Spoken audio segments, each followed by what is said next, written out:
Suatu hari, seorang pasien meminum air yang dibawanya dari sebuah air terjun di pegunungan. Setelah meminumnya, ia melihat ada makhluk hitam di dalam gelasnya. Saat disentuh dengan jarinya, ia menyadari bahwa itu adalah serangga yang masih hidup. Ia menghancurkannya dan tidak terlalu memperdulikannya.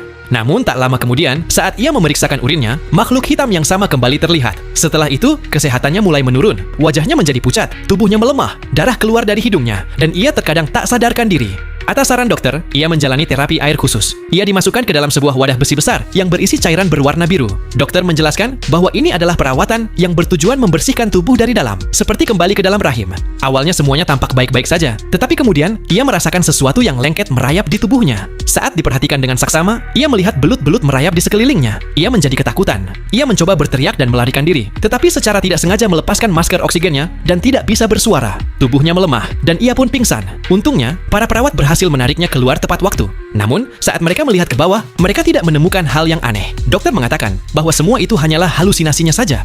Kembali di kamarnya, ia memeriksa berkas medis atasannya dan menemukan bahwa banyak gigi atasannya yang telah tanggal. Suatu malam, ia melihat seseorang membawa mayat lewat jendela. Ia mulai curiga bahwa ada sesuatu yang tidak beres. Keesokan paginya, ia bertemu dengan seorang gadis bernama Diana yang baru pertama kali melihat dunia luar. Diana lalu membawanya ke desa terdekat.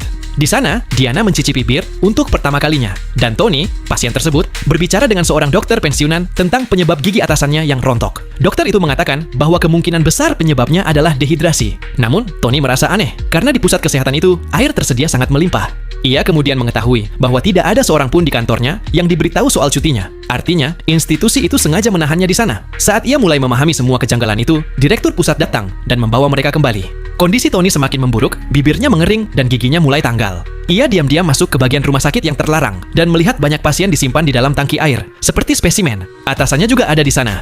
Ketakutan, Tony melarikan diri dan pergi ke desa untuk melapor kepada polisi. Polisi menenangkannya dan menjanjikan bantuan. Namun tak lama kemudian, direktur dan polisi datang dan direktur menyatakan bahwa Tony mengalami gangguan jiwa. Tony menjadi bingung, apakah ia benar-benar sakit? Ia lalu kembali ke pusat itu dan melanjutkan pengobatannya. Ia bahkan mulai menulis surat pengunduran diri. Namun, saat menulis ia merasa curiga. Ia membuka gips di kakinya dan menemukan bahwa kakinya sebenarnya baik-baik saja. Direktur telah menipunya. Ia kemudian pergi ke ruangan tempat mayat-mayat dibawa pada malam hari. Di sana, ia menemukan mayat-mayat yang dibakar dan sebuah laboratorium bawah tanah. Ia menemukan sebuah laporan yang mengungkap bahwa di masa lalu seorang wanita melahirkan anak cacat dan direktur tersebut adalah ayah dari anak itu. Kini ia melanjutkan eksperimen-eksperimen anehnya. Tony melihat bahwa tubuh para pasien digunakan untuk memberi makan ikan-ikan dan dari ikan-ikan itu dibuat obat khusus yang digunakan untuk memperpanjang usia. Direktur mengekstrak zat dari tubuh manusia dan memberi sisa jasad mereka kepada ikan. Tony mencoba memperingatkan semua orang, tetapi para pasien tidak lagi mempercayainya. Mereka telah mengalami perubahan mental akibat dari perawatan tersebut.